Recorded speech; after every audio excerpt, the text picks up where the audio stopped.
English वाचन कठीण जाण्याचं मुख्य कारण म्हणजे स्वरांचे विविध आवाज. मित्रांनो, या व्हिडिओचे 2 भाग आहेत.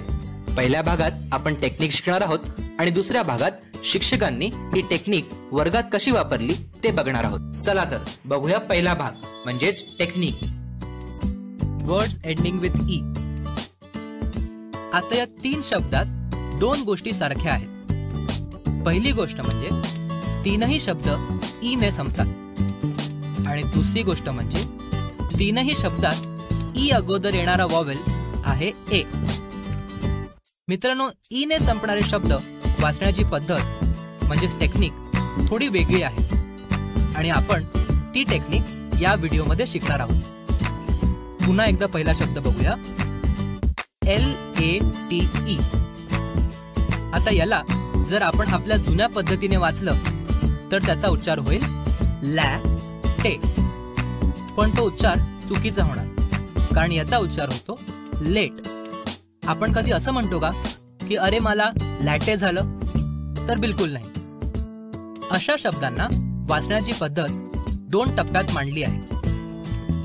पहिला टप्पा म्हणजे शेवटचा ईचा आवाज म्हणायचा नाही आणि उरलं काय तर LAT. आता दुसरा टप्पा म्हणजे ईच्या आधी येणाऱ्या वॉवेलचं आवाज न घेता नाव घ्यायचं. आता LATE मध्ये ए चा आवाज आहे ॲ, पण ए चं नाव आहे ए, म्हणून आपण उच्चार करताना LATE ला आपण L चा ल, ए चा ए, टी चा ट म्हणजेच लेट.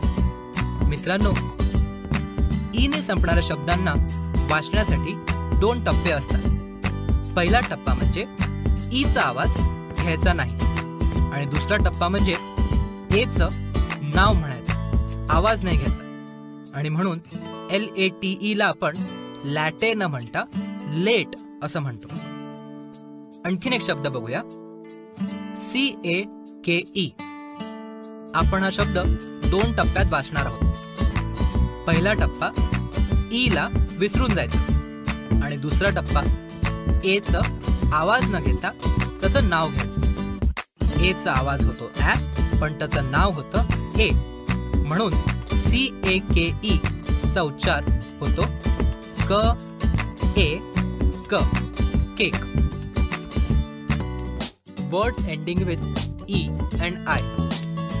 ई ने संपणाऱ्या 4 अक्षरी शब्द वाचण्याची टेक्निक 2 टप्प्यामध्ये मोडली आहे. पहिला टप्पा ई ला विसरून जायचं आणि दुसरा टप्पा त्याच्या आधी येणाऱ्या वॉवेलचं नाव घ्यायचं. तीच टेक्निक आपण या व्हिडिओमध्ये सुद्धा वापरणार आहोत. शब्द बघा, TIME.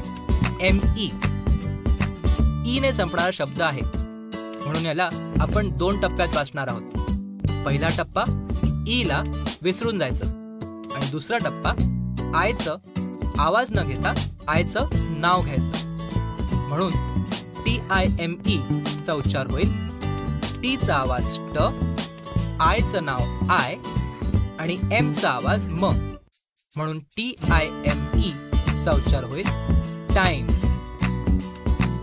पुढचा शब्द बघूया, BIKE. आता हा शब्द कदाचित तुम्हाला माहिती असेल.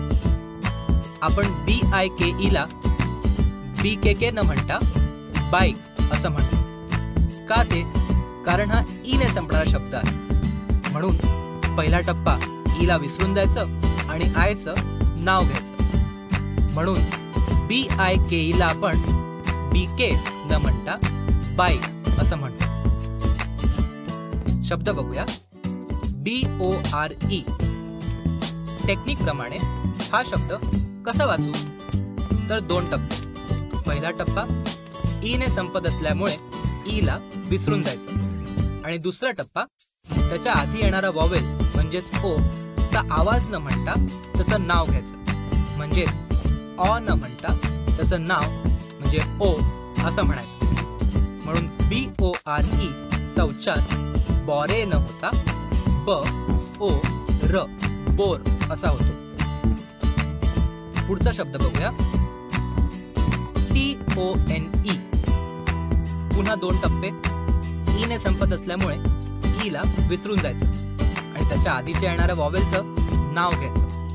म्हणून TONE चा उच्चार टोने न होता टोन असा होणार. TUBE ई शेवटी असल्यामुळे आपण ई चा आवाज घेणार नाही आहोत. उरलं काय तर TUB. आता यू हा वॉवेल आहे.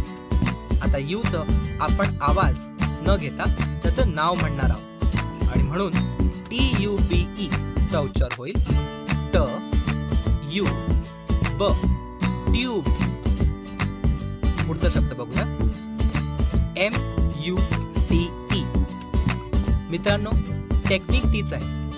ई एंडिंग असल्यामुळे ई चा आवाज आपण विसरून जायचा आहे आणि यू चं नाव घ्यायचंय.